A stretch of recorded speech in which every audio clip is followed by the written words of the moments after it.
Conference 2019 from Wuhan. We have with us Roland Montagne, the principal analyst from IDATE DigiWorld France. Hi Roland, how are you doing? I'm okay. Good morning, Rusafie. Yeah, same here. Thank you. So, as you will be presenting the Market Panorama 2019 and 5G Mini Panorama tomorrow. So, can you give us some insights from it, like a brief overview of the entire report, please? Well, as you know, we are covering 21 markets here in our panorama. Then we are consolidating this at the regional level. Well, the figures are quite good, I would say, for this edition.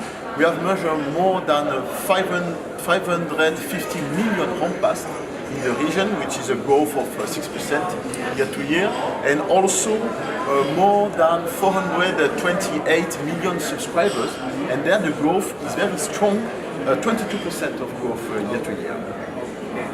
So, what catchy things you can notice in this year's report than the previous ones? First, it's acceleration, what we call the take-up rate. It means the commercial success.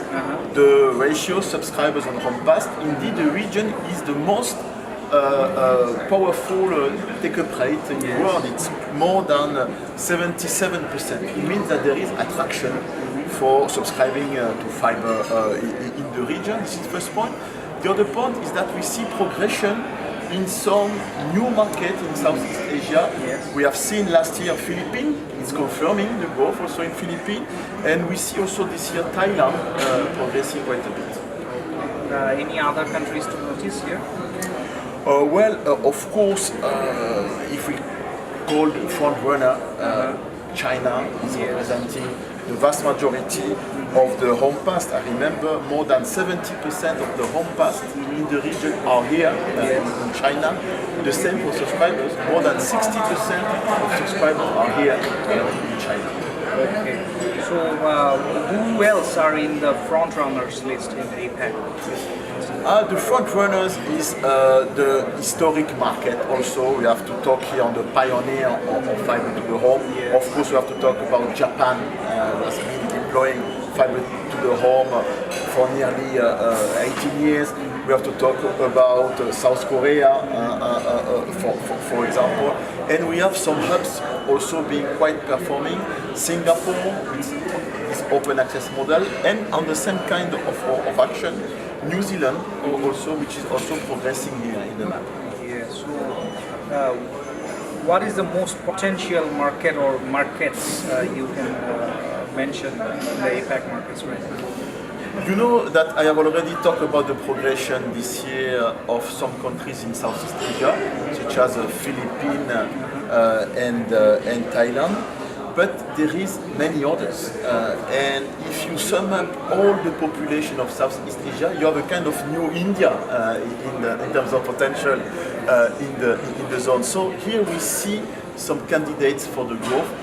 There is Vietnam also, which is growing in terms of subscribers, but we have also countries such as Cambodia, such as Laos, such as Bangladesh, and of course India is also at the beginning of FTTH rollout. So the potential is huge in this part of the region. Yes. Okay, so you also do similar kind of research on 5G mini panorama as well for us. So can you brief us something about the 5G overview in APAC market? I would say that APAC has a chance to have leading countries looking at 5G in the region. I have to mention two. Japan, the 2020 Olympics arriving, we know that Japan will be the spot for 5G also in 2020 beginning. We heard about China. We heard here nice presentation of China Mobile. We see that they are really prepared to take advantage of fiber being deployed in China to be in good position to launch 5G. So this example will be key for the region, but also we have seen example of Indonesia, for example, already preparing the 5G coming, so taking advantage of fiber being deployed to be quite prepared. So this is important in terms of 5G, and we have seen in several countries trial coming on, government positioning to prepare the auction for 5G. So the ecosystem is now taking shape in all the region. Okay, so what is your assumption that how many years can it take to deploy the 5G in almost full-fledged here in APAC? You know that 5G will be deployed in several steps. Yes. First, we believe that first 5G cell could be deployed in today existing base station for 4G. And then on the second step, we'll have probably identification of cells and going through small cells introduction. So small cell introduction will take time because telco have to find new sites to put a 5G small cell station. So I think we are more in the map here of 10 years to have a full flavor of 5G. By that time, it won't be 6G coming already, like Trump said. It could be, but when looking at the history of the different mobile technology, it takes at least 10 years to be really implemented. It can be less. 4G has been quite quick, but between 8 and 10 is the normal flavor. Okay, it's difficult to tell, I think. Difficult to tell. Yeah, so, what challenge do you see in deploying the 5G across the Asia Pacific? When we have seen here in the region many efforts of investment already done to deploy the FTTH. We know it's a future-proof technology, but we know also that it's quite costly to deploy FTTH in certain zones of the world, and this is the case also in some countries here. So now to ask the telco to have another huge investment could be challenging in some cases. So here I believe that co-investment can be a solution in some zones. Also action of the government to facilitate new sites for 5G will be key. So it will be a conjunction of this kind of action to facilitate 5G adoption. Okay. So we see that investment is a huge challenge for 5G. So do you have any kind of like trial models or business models to share with us or some kind of insights on that? Well, the message, for example, coming from GSMA is key on this. In this last year presentation of the GSMA president in Barcelona, the Mobile World Congress, already the message was said that a certain level of co-investment will be needed. So this is strong message coming from GSMA. So I believe that we will see now this kind of partnership being there. We already see a neutral network being deployed for fiber, the example of Singapore, the example of New Zealand. So I believe that the telcos are now sensibilized to this kind of investment. So it's difficult today to see already live example of this. But stay tuned, and I think that in the region you will see also this kind of partnerships. Okay, so recently, interestingly, we went to Cambodia for a fiber talk last month. So all the telco industry were there, including the vendors and other people as well. And we saw a kind of stagnant situation there. So some vendors actually really want to push it, but operators, some of the operators are maybe keen, but some are really stagnant. So how do you see actually this as a threat, maybe in impact?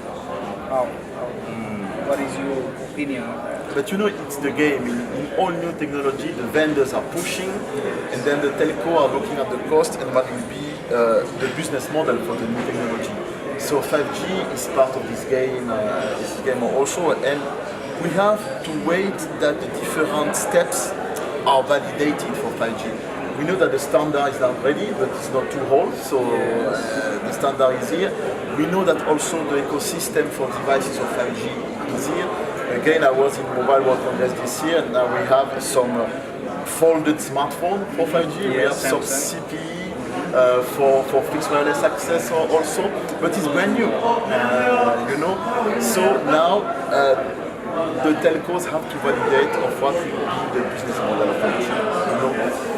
What will be the ARPU when I'm selling 5G to the consumer? Maybe I can leverage my ARPU if I'm selling 5G to enterprises and some verticals. At IDATE, we are working in this business model, but we are only at the beginning of the solutions. Okay. So, can you share us some forecast numbers for APAC regarding fiber, back to the fiber again? So, in APAC, the next 5 years? Yes, indeed, we have delivered to the FTTH Council APAC our forecast for the market here in the region up to 2023, which is the target. We believe that the number of subscribers will multiply by 2 in the region, reaching more than 576 million subscribers. And in terms of home pass, because of the growth in Southeast Asia, we believe that it will multiply by 4 in terms of home pass, reaching here 650 million in terms of home pass. So still place for growth in the region, and this is quite great news. Okay. Oh, it was really interesting talking with you. So thanks a lot for joining us here. My pleasure. Thank you very much. Thank you.